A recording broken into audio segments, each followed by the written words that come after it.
most horsepower.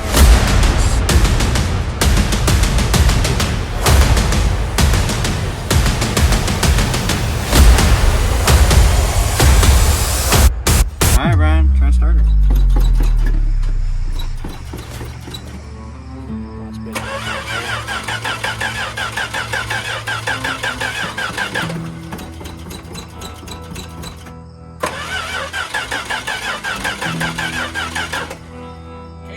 Down the car.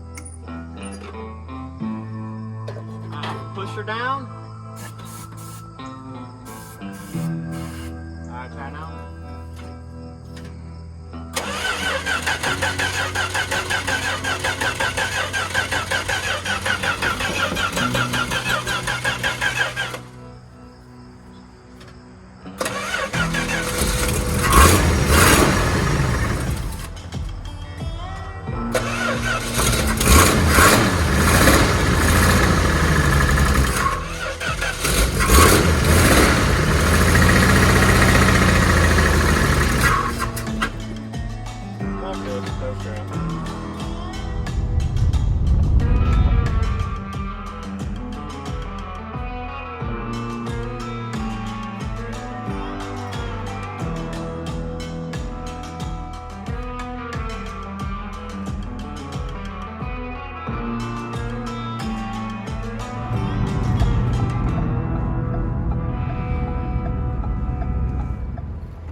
The Dirty D has made it in the garage for the LS swap.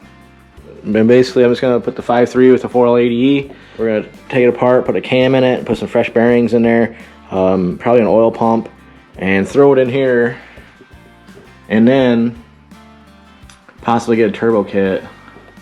We'll see about this. But look at all this room I got for the intercooler. I got miles of room right here for the intercooler. Boom. So I got started on this, and the only thing that we've done so far is take off this little cover right here. Just cover right here it goes. So I took that off, and like this is the way I got it from my cousin Caleb. It came like you see it with the slant 6. I had a milk jug over here was full of gas with this hose inside there. You know, and this hose right here, if you look, where does it go? Oh yeah, it goes down there to the fuel pump. See that? So like something's wrong with the tank anyway to have this. I'm not sure why it was hooked up like this. I want to figure all that out. It doesn't make any sense to have a fuel pump, a manual fuel pump right there on the side of the block, and then be talking like there's one in the tank. I wonder why. I want to see what's in the tank. He said it was a diesel. I know it wasn't a diesel because even though it has this block heater right here, it has stuff all around here. Like if it was a diesel, it wouldn't have this shit. See that? Unleaded fuel. Like it wouldn't have that. Fucking, so I don't know why. Like it wouldn't have that, and it has it right here too. So that tells me that we probably a factory deal that's in this thing. I'm gonna find out. I'm gonna drop the tank, see what the hell is up with it. But That's that. It runs. I actually got a guy who's gonna buy this motor. He already bought it. He's like, when you get it pulled out, let me know. Come grab it. So get this thing ready to go. Don't forget the floorboards we put in here. Put new floorboards in. So that's all tack welded up. Nice and solid. Self-tapped some washers and some stuff down and some outdoor carpet. Nothing fancy. It's the Dirty D. No one's even gonna notice. This thing's gonna be so sweet. I'm excited about this truck. But everything else looks good. That's where we're at.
But look at this thing. I think this thing's gonna hurt some feelings. If you guys want some of the Dirty D and you race with me, let me know. Alright guys, that's the update. See you later.